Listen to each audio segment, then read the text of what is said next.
Hey fam, thank you guys so much for joining me today. Remember yesterday on my live video, I was telling you guys that we would be talking about inflammation today. So we are continuing our series on Life Inspired with Mo for self-care month. I deemed June as Life Inspired with Mo's self-care month. So with that being said, look at my shirt today, you guys. One of my girlfriends picked this out for me. Take care of yourself. Please do. But anyway, we're just going to jump right into the topic about inflammation. So you guys, inflammation can be caused by several different things. It can be caused by stress, anxiety, fatigue, an actual injury, and so many other ways. It can also be caused by some of the foods that we eat.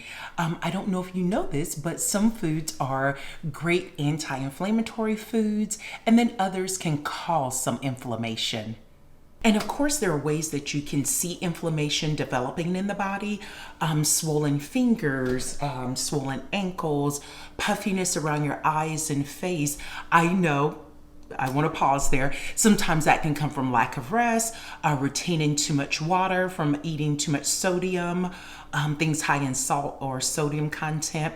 But if you see this as an ongoing trait, you may want to look at changing your diet to see, is this inflammation caused by things that I'm eating, or are there other things that are going on in my body, like chronic issues that are causing my inflammation?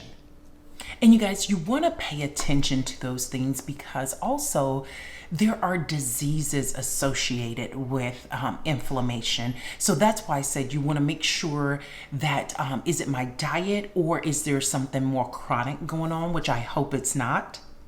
But these are a few diseases associated with inflammation. That could be arthritis, that could be Crohn's disease, that could be asthma. There are a multitude of diseases that are associated with inflammation. So you just want to make sure that you are taking control of your health and monitoring that, because you know, when we go to the doctor, we think they're the cure-all, be-all, but they're not.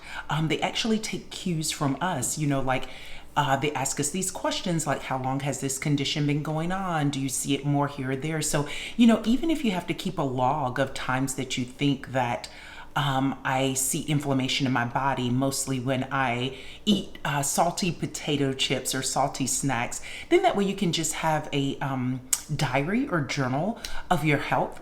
Keeping this journal of your health just helps you to know what things are triggers for your body and what things aren't, and what things make them healthy. So you guys, let's jump right into some anti-inflammatory teas. You guys know that I am a lover of tea. I love all different kinds of loose leaf tea. Over here in this cabinet, it is just one cabinet full of tea. Yes, tea.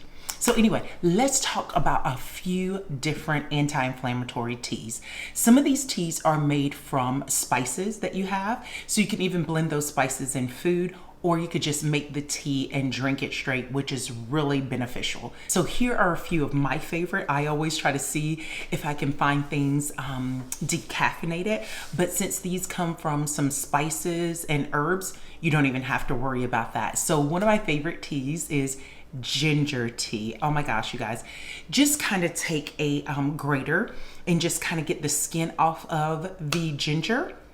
And this just continue to grate what I call the meat of the ginger. Put that in some boiling water. You can add a little honey or lemon. I tend to not want to add anything to my teas just because I want to get all of the great benefits from it. But add a little lemon or honey, not a lot, so you can get the benefits from the ginger, and just boil that. You can do that to taste. I would suggest that you maybe make 2 cups of that tea and make the ginger pretty potent, and then you just strain that out so that you just have the tea and not the ginger. Me, I keep a couple pieces of the ginger in there to chew on. A couple other teas that I have tried, which are favorites of mine, turmeric tea, green tea, and holy basil tea. Yes, I love myself some holy basil, especially in my Thai food. So you actually just do the same. You just chop up that, you boil it, you strain out what you want. There are tons of recipes online of how to make these awesome anti-inflammatory teas. Okay, fam, let's jump right into some anti-inflammatory foods. Some of these you're probably partaking of already because they may be some of your favorites and because it's summertime. So here are a few. Tomatoes, yes, strawberries, blueberries, cherries, nuts, almonds and walnuts, which are two of my favorite nuts. Things like olive oil, green leafy vegetables, and some of your fatty fish like salmon. Okay, fam, there are a few things that we want you to consider lessening in your diet or removing from your diet if you can. No one's perfect, so sometimes we're gonna wanna eat these things. Things like refined carbs, things like lard, heavy things that you cook in. Instead of using that, you could use olive oil, all the processed meats, fried foods, sodas, things like that. So you may want to just think of replacing them with an alternative that's a little bit healthier. You may want to consider removing those things completely from the diet or just kind of scaling back on them a little just to cut back on your inflammation. Well, thank you so much, fam, for giving me some time out of your day to help me continue to celebrate Life Inspired with Mo's self-care month. Like I said, make sure you take care of yourself. So thanks for joining me for this episode, talking about inflammation, causes of it, how we can reduce it, and what may be some issues behind inflammation. But anyway, thank you guys so much for joining me today, and I will see you next time, okay? Bye-bye.